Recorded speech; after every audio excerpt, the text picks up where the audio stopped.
I want to say, before we get into these myths, actually, that for me it's a lifestyle thing, and I feel better for it. I like the science behind it, which is why I don't diet. I'm not a dieter. I didn't think I was that overweight, actually. But I like the science. I've actually shrunk my stomach now, so I have to think consciously about not losing any more. Yes, I mean, the same thing in a way happened to me. Well, I went down from about 14 stone down to about 12 stone, then down to about 11 stone. And then my wife said, you're looking a little bit gaunt, you need a bit of fat there, nature's Botox, if you like. So I went back up to 12 stone. It's actually quite easy to adjust, but you do need to watch yourself. Right, let's go through the myths. Always eat breakfast. Yeah, sadly, not true. Now, I thought it must be true. I love breakfast. Doesn't it kickstart your metabolism? Sadly, not at all, no. I mean, I would recommend kids eat breakfast because they need to get the concentration, and I would also recommend they eat a protein-rich breakfast. So if you can persuade them to eat eggs or indeed bacon in the morning, it's probably going to be better than... So a lot of people would find that quite shocking, that that's processed meat. Processed meat, not so great, but obviously a bit of bacon here and there isn't going to hurt you. A bit of ham. So not every day. I also eat fish. You know, I have kippers in breakfast, really filling.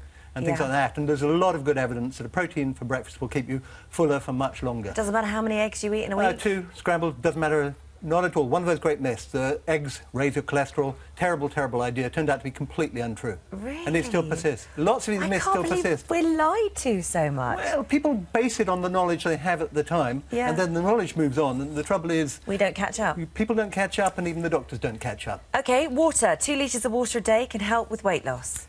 No. I mean, depends on what form you take it in. I'm a big fan of water because there's danger of getting dehydrated if you're doing something like a 5-2 diet, fast diet. I drink a lot of water. You want to drink a lot of water because otherwise you risk getting constipated, you risk getting headaches and things like that. And also, if you drink a lot of water, you're going to get up a lot and go to the loo. Yes. And standing every 30 minutes is really good. Oh, right. So that's good. If you take it in the form of soup, it's really good. Now, the reason is that your stomach is incredibly intelligent. You have a second brain down in your guts called the enteric system. There are as many brain cells down there as you have in the head of a cat. So your stomach is as clever as a cat. So what happens is you knock back a glass of water, your stomach says, that's water, I'm just going to let it through. It just goes straight through. It doesn't expand the stomach or do anything. You eat food, your stomach goes, oh, this is food. I've got to digest it, I've got to do things with it, I'll hold it.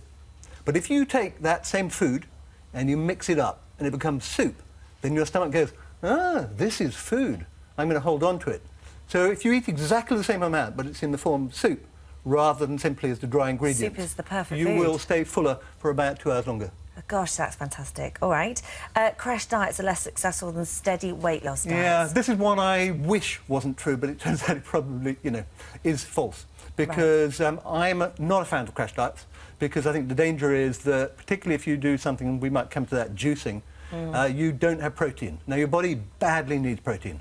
You can store fat, you can store sugar, but you can't store protein. So what happens after about 24 hours without protein is your body starts to cannibalize itself. It needs protein for the immune system, for things like that. So it will start to extract the protein from your muscle. Oh, right. So you will, if you're on a juicing diet or you're on a really high-calorie carb diet, a low-carb diet which doesn't have protein in it, then that's really bad.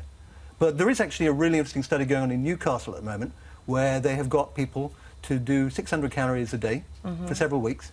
These are type 2 diabetics, and it reversed their diabetes, which is astonishing. Their diabetes? It reversed their diabetes. Only type 2, not type 1. Only type 2, but this was 13 out of, I believe it was actually 9 out of 13 cases. They're doing a much, much bigger trial, but I thought that was fantastically exciting. Yeah. Well, the increase in diabetes, type 2 diabetes, is what has been And this is, I think, the most most exciting thing I've read in diabetes research recently. Yeah, but so again, it kind of goes, you know, I wouldn't recommend people go on crash diets, generally speaking. I mean, I think that actually you're better off if you lose weight gradually.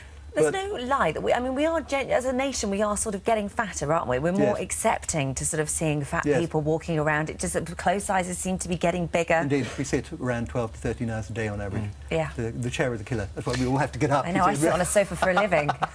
They're helping me. And as an ambassador for Diabetes UK, I've got to say we're talking about type 2 diabetes, not type 1 diabetes, which is an entirely different affair. Nothing you can do about that. It's better to eat several meals a day for weight loss. It seems plausible, doesn't it? That basically you rev up your metabolism. It turns out to be completely untrue. There was another study recently in which they got 2 groups of people. One lot, they were both put on a 1,700 calorie a day diet, so that's about 20% cut calories. One lot ate it as 2 meals, the other lot ate it as 6 meals. The one lot who ate it as 2 meals, they lost around 3 pounds more and 2 inches more around the waist. although eating exactly the same amount of calories. Wow. Which is surprising. Yeah, it and they is. also felt better. They didn't get as hungry as the lot eating 6 meals a day. How funny. They preferred it.